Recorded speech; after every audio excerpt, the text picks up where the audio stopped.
Good morning plus two class. आज हमारा जो टॉपिक रहने वाला है वो है energy stored in a capacitor, in A charged capacitor. तो जैसा आपको पता ही है कि जब भी हम किसी कैपेसिटर को किसी सप्लाई से जोड़ देते हैं तो उसके अंदर चार्ज स्टोर हो जाता है, जिसको हम कैपेसिटेंस बोल देते हैं। तो जो उसके अंदर जो चार्ज स्टोर होगा उसको स्टोर करवाने के लिए हमें क्या करना पड़ता है, कुछ वर्क डन उसके ऊपर करना पड़ता है ताकि जो चार्ज है वो फ्लो होके और उस पर स्टोर हो जाए। तो जो वर्क डन हमें उस पर करना पड़ता है उसी को हम बोल देते हैं कि वो उस कैपेसिटर के अंदर एनर्जी की फॉर्म में स्टोर हो गया। और जब भी हमें जरूरत होगी, जब भी हम उसको किसी दूसरे डिवाइस से कनेक्ट करेंगे तो वही चार्ज जो वर्क डन उसमें स्टोर हुआ है एनर्जी की फॉर्म में, वही एनर्जी वर्क प्रोड्यूस करेगी और वो चार्ज जो है वो फ्लो होके वो दूसरे डिवाइस में चला जाएगा। तो सिंपल सा फेनोमेना है कि वर्क हमने किया वो उसके अंदर हम मान लेते हैं कि एनर्जी की फॉर्म में स्टोर हो गया, और जब भी हमें फ्यूचर में उसकी नीड होगी तो हम उस वर्क को यूज कर सकते हैं। तो एनर्जी और कुछ भी नहीं है, सिर्फ वर्क ही है। और हम मान लेते हैं कि वर्क जो है, जब अगर कहीं पर स्टोर करना है तो हम उसको वर्क नहीं बोलेंगे, कहीं पर स्टोर कर दिया तो वो एनर्जी है, फ्यूचर में हम उसको फिर यूज कर सकते हैं। तो कैपेसिटर के केस में क्या होगा उसको पढ़ते हुए हम, हमारा जो टॉपिक है वो है energy, energy stored in A charged capacitor. कोई चार्ज्ड कैपेसिटर है उसके अंदर कितनी एनर्जी स्टोर हो जाएगी वो पढ़ना है हमने। तो सबसे पहले हम यहाँ पर एक कैपेसिटर बना लेते हैं। Suppose this is the capacitor और इसको हमने सप्लाई से जोड़ रखा है। ये हमारे पास सप्लाई है कोई भी, और ये कितने वोल्ट की है, V वोल्ट की सप्लाई है। स्टार्टिंग में जब टाइम यहाँ पर 0 है तो इसके ऊपर जो चार्ज है वो भी कितना मान लिया, 0 चार्ज है इसके ऊपर, ठीक है। और जब लास्ट में ये पूरा का पूरा फुली चार्ज हो जाता है, यानी कि आफ्टर टाइम t, जो कंप्लीट टाइम हो गया, तब इसके ऊपर जो चार्ज है वो कितना मान लेते हैं, ये कैपिटल क्या हो, इसके ऊपर टोटल चार्ज स्टोर हो सकता है। इसका जो कैपेसिटेंस है, इस चार्ज का जो कैपेसिटेंस है, इस कैपेसिटर का जो कैपेसिटेंस है, दैट इज कैपिटल C। तो जब हम इसको पॉजिटिव से यहाँ जोड़ेंगे तो पॉजिटिव यहाँ आ जाएगा और नेगेटिव यहाँ आ जाएगा, ठीक है। तो इन दोनों के बीच में भी जो पोटेंशियल है वो कितना सेट हो जाएगा, V पोटेंशियल सेट हो जाएगा यहाँ पर। तो इसको हम सोल्व करते हैं तो हमने क्या फाइंड आउट करना है, यहाँ से हमने फाइंड आउट करना है वर्क, कि यहाँ से यहाँ तक जब हमने चार्ज को फ्लो कराया तो कितना वर्क जो है वो यहाँ पर हमें करना पड़ा या बैटरी को करना पड़ा, और वही वर्क डन इसके अंदर स्टोर हो जाता है in the form of its potential energy और इलेक्ट्रोस्टैटिक पोटेंशियल एनर्जी। तो इसी को सोल्व करते हैं अब आगे। हमें पता है कि जो क्यू है वो किसके इक्वल होता है, CV के इक्वल होता है। अगर हम यहाँ से पोटेंशियल की वैल्यू फाइंड आउट कर लें तो पोटेंशियल हमारे पास कितना आ जाएगा, Q/C। तो ये आ जाएगा हमारे पास पोटेंशियल की वैल्यू, और वो कितना होगा कि जितना किसी टाइम पर, मान लो हम किसी टाइम की बात कर रहे हैं, बीच में कोई टाइम है, सपोज ये हमने यहाँ भी दिखा दिया कि जब टाइम कितना है t' था, पहले 0 था, फिर t' हुआ, फिर फाइनली t हो गया। तो t' था, तो जो Q था उस टाइम पर, जो Q की वैल्यू थी वो चार्ज की कितनी थी, Q थी उस टाइम, ठीक है। जब t' था तो उस टाइम कितना चार्ज इसके ऊपर आया था, Q चार्ज इसके ऊपर आया था। क्लियर हो गया। तो यहाँ से अब हमने क्या करना है कि जब इसके बीच में जो पोटेंशियल डिफरेंस V है तो इसके ऊपर चार्ज कितना है, उस टाइम पर इसके ऊपर चार्ज है Q चार्ज इसके ऊपर स्टोर हो गया। तो Q चार्ज इसके ऊपर स्टोर हो गया तो उस टाइम के लिए फॉर्मूला हमारा बन जाएगा, हमने पहले पढ़ भी रखा है, ये कंडीशन हमने बना ली। उसके बाद मैं क्या करता हूँ कि थोड़ा सा चार्ज इसको और दे दिया गया, कितना चार्ज दे दिया गया, dQ चार्ज इसको और दे दिया हमने, ठीक है। तो उस dQ जो चार्ज को स्टोर कराने के लिए यहाँ पर कितना वर्क डन करना पड़ेगा वो निकाल लेते हैं, उसको इंटीग्रेट कर देंगे तो वो आ जाएगा कि 0 से, और जो Q चार्ज हमने स्टोर कराया है उसके लिए वर्क डन हम फाइंड आउट कर लेंगे। तो dQ चार्ज के लिए अगर हम वर्क डन फाइंड आउट करके देखें तो कितना आएगा, dQ चार्ज हमने यहाँ पर स्टोर कराया। अब आपने पढ़ा है कि जो पोटेंशियल होता है, पोटेंशियल का फॉर्मूला कितना है, आपने पहले ही पढ़ा है, work done per unit test charge, this is the potential at any point. तो अगर आपने बहुत स्मॉल वर्क डन किया है या आपने बहुत स्मॉल चार्ज जो है वो स्टोर किया है, या बहुत स्मॉल चार्ज को फ्लो किया है, मूव किया है, तो उसके लिए जो वर्क डन होगा वो भी बहुत स्मॉल होगा, तो V is equal to dW by d q यहाँ से आ जाएगा। तो ये आ गया relation between potential and the work done. तो dW की वैल्यू किसकी इक्वल आएगी, मल्टीप्लाई कर दिया तो कितना हो गया ये V डी क्यू। क्लियर हो गया। तो V को हम किसके फॉर्म में, हमारे पास पार्शियल पार्ट किसका है, क्यू का है, चार्ज का है। यहाँ पर क्वांटिटी क्या है, पोटेंशियल। तो हम इसको क्या करेंगे, चेंज कर लेंगे और बना लेंगे किसकी फॉर्म में, चार्ज की फॉर्म में बना लेंगे, ताकि इसको इंटीग्रेट किया जा सके। क्योंकि डिफरेंशियल पार्ट तो हमारे पास क्यू का ही है। V की वैल्यू कितनी है हमारे पास, क्यू बाई सी। तो ये पुट कर लेते हैं, ये होगी dW is equal to q by C into d q. तो यहाँ से आप देख सकते हो कि अगर आपने इसके ऊपर चार्ज स्टोर किया कितना, डी क्यू, तो आपको वर्क डन करना पड़ता है इतना। डी क्यू चार्ज स्टोर करने के लिए वर्क डन कर दिया इतना। तो टोटल चार्ज जो पूरा पूरा चार्ज फ्लो करने के लिए या स्टोर करने के लिए कितना वर्क डन करना पड़ेगा, हम क्या कर देंगे इसका इंटीग्रेशन। और क्योंकि ये फाइनाइट इंटीग्रेशन है तो इसमें लिमिट्स हमारे पास हैं कि स्टार्टिंग में जो चार्ज है उसकी वैल्यू कितनी है, 0, और फाइनली कितना चार्ज स्टोर कराना है, कैपिटल क्यू। तो इसका जो इंटीग्रेशन होगा वो हो जाएगा 0 टू कैपिटल क्यू। ठीक है। तो यहाँ से ये क्या बन गया, dW का तो इंटीग्रेशन होकर क्या बन गया, W। क्लियर है। और यहाँ से जो C है वो कांस्टेंट है, तो वो तो आ जाएगा बाहर, because this is the capacitance, और कैपेसिटेंस तो कांस्टेंट है। ये हो गया 0 टू क्यू 1/c। 1/c तो कॉमन हो चुका है, तो यहाँ पर क्या रह गया, सिर्फ क्यू रह गया, क्यू इंटू डी क्यू। इसका हम कर देते हैं इंटीग्रेशन। तो W is equal to 1/c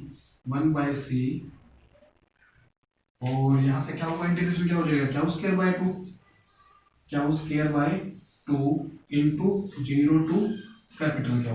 तो एक बार इसमें कैपिटल क्यू पुट करेंगे, फिर माइनस करके 0 पुट करेंगे। तो इसमें 0 पुट करेंगे तो ये तो पूरी टर्म 0 ही होगी, यानी कि लोअर लिमिट की तो वैल्यू 0 ही आएगी। तो अपर लिमिट ही यहाँ पर हम पुट कर लेते हैं, तो उसकी वैल्यू कितनी आएगी, capital W is equal to, यानी कि work done is equal to 1/2, मैंने बाहर निकाल दिया, 1/2 कैपिटल क्या पुट हो चुका है, तो क्यू स्क्वायर बाई सी, इसी अंदर मल्टीप्लाई कर दिया। तो ये आएगा वर्क डन की वैल्यू। और ये वर्क डन है, तो इतना वर्क डन हमने करना पड़ा कि जब हमने इसके ऊपर कितना चार्ज स्टोर कराया, कैपिटल क्या चार्ज स्टोर किया, तो इतनी ही क्या हो जाएगी, energy stored in this capacitor. तो इसको मैंने लिख दिया U is equal to, U से एनर्जी को रिप्रेजेंट करते हैं, तो ये हो गया क्यू स्क्वायर बाई सी।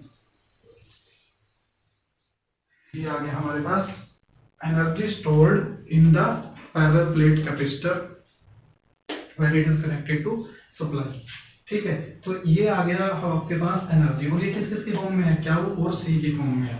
तो आपको इसको चेंज भी कर सकते हो, अगर आपको जैसा भी आपको रिक्वायरमेंट है उसी के अकॉर्डिंग आप इसको चेंज कर लेते हो।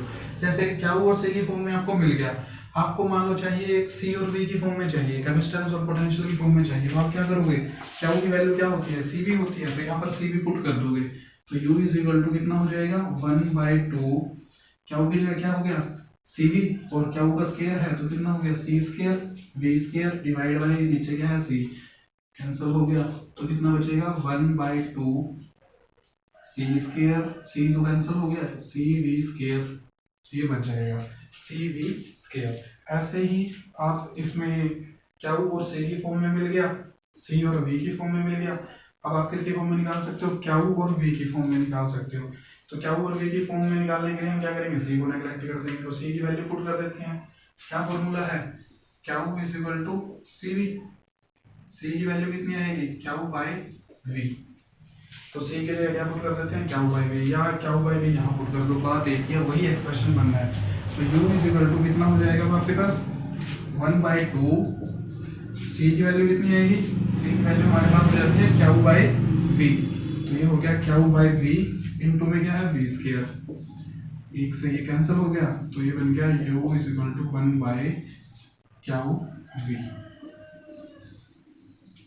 एक आपके पास फॉर्मूला आ जाएगा इस तरह से। ठीक है। तो ये आ गई आपके पास energy in terms of C Q, C V and V Q. ठीक है। तो एनर्जी स्टोर इस तरह से किसी एक अगर कैपेसिटर में हो रही है तो इस तरह से आप कर सकते हो।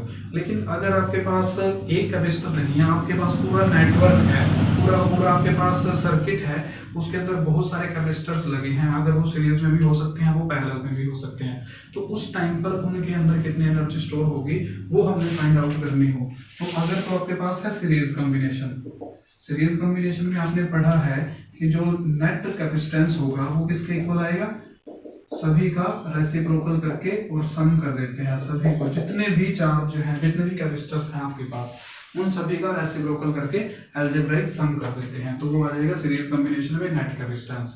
तो यहाँ पर देखो कि जो सीरीज कॉम्बिनेशन है, सीरीज कॉम्बिनेशन में क्वांटिटी कौन से सेम होती है, सीरीज कॉम्बिनेशन में जो पोटेंशियल होता है वो ड्रॉप अलग अलग डिवाइड होता है, वो हमने लास्ट टॉपिक में किया भी था। तो सेम क्या रहता है, सेम क्या रहता है, चार्ज रहता है। तो जो चार्ज की फॉर्म में है, एक तो कैपेसिटेंस और एक चार्ज की फॉर्म में जो फॉर्मूला है एनर्जी का, वो हम यहाँ पर अप्लाई कर सकते हैं।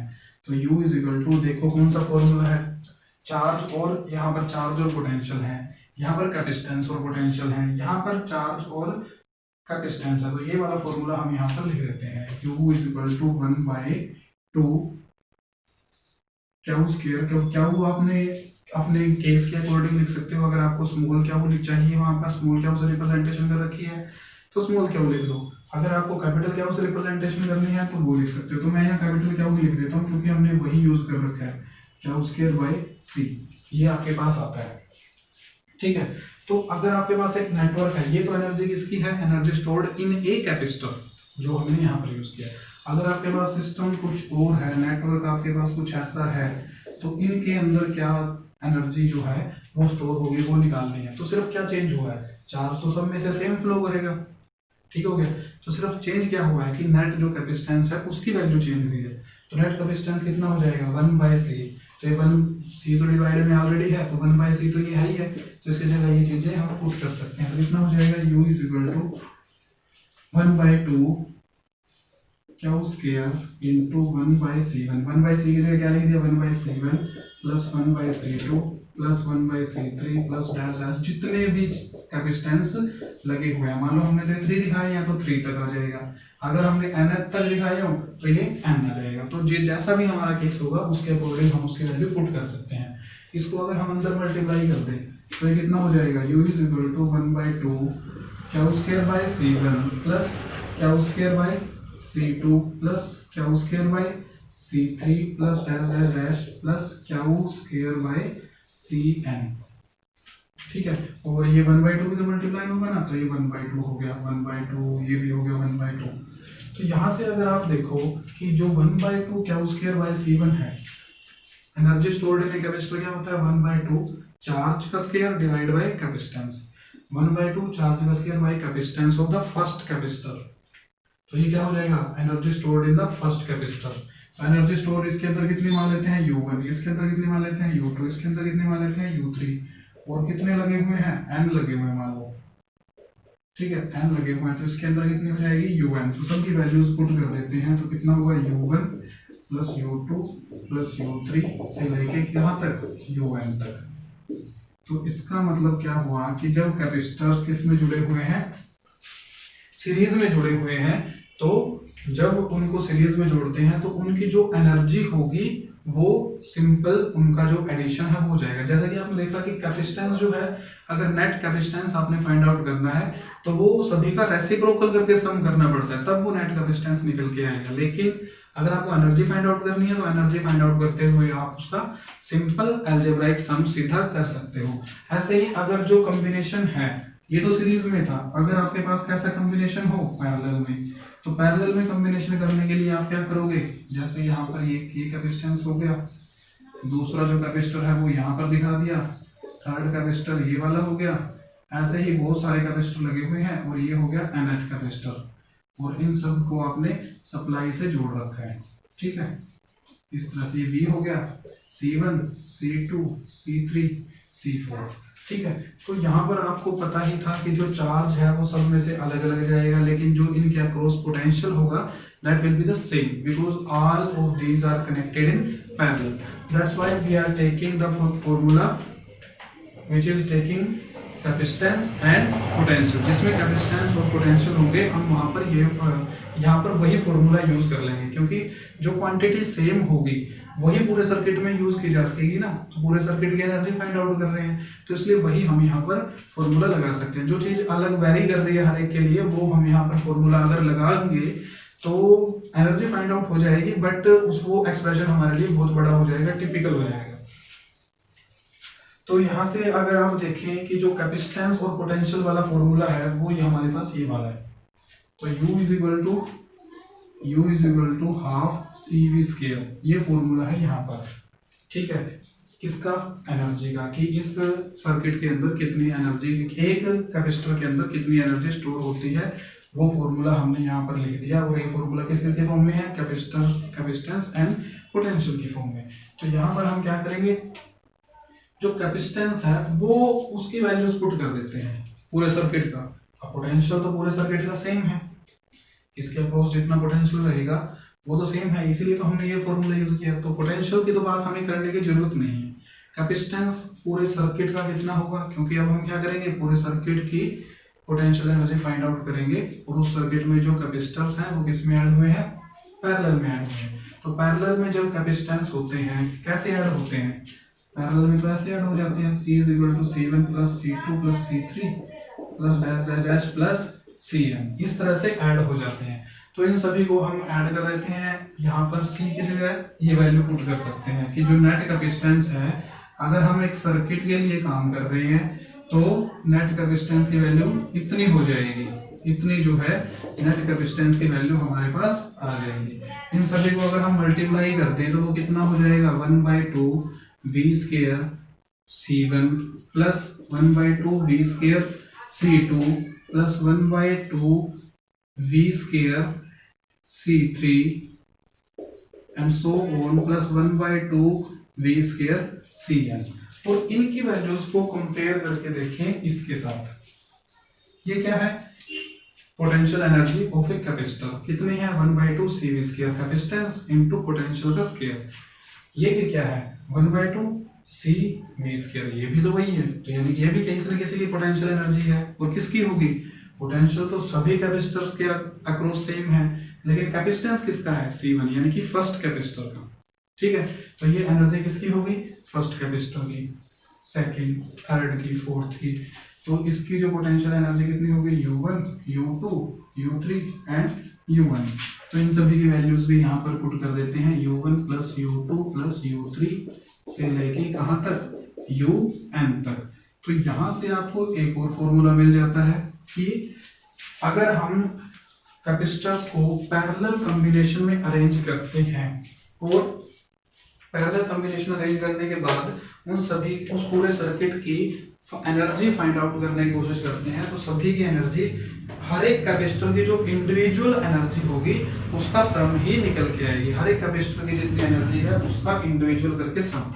लेकिन अगर हम सीरीज में देखें तो सीरीज में भी यही था, सीरीज में भी सभी की जो इंडिविजुअल एनर्जी थी हर एक कैपेसिटर की, उसका हम सभी का अलजेब्राइक सम कर दे तो वो पूरे नेटवर्क की जो पोटेंशियल एनर्जी है वो निकल के आती है। तो यहाँ से आपको ये पता चल रहा है कि अगर आप कैपेसिटर का कैपेसिटेंस फाइंड आउट करते हैं तो वो सीरीज और पैरेलल में अलग अलग आएगा। लेकिन अगर आप कैपेसिटर्स की पोटेंशियल एनर्जी फाइंड आउट करते हैं तो आपको ये देखने की जरूरत नहीं है कि वो कैपेसिटर्स सीरीज में अरेंज हैं या पैरेलल कॉम्बिनेशन में अरेंज हैं, बिकॉज दोनों ही कॉम्बिनेशंस में जो एनर्जी रहेगी वो सेम रहेगी। दोनों ही अलग अलग, दोनों की अपनी अपनी एनर्जी का सम करने के बाद ही जो टोटल इक्विवेलेंट एनर्जी है वो बनेगी। तो इस तरह से आप एनर्जी से रिलेटेड जो सारे कंसेप्ट हैं वो यहाँ से समझ सकते हैं।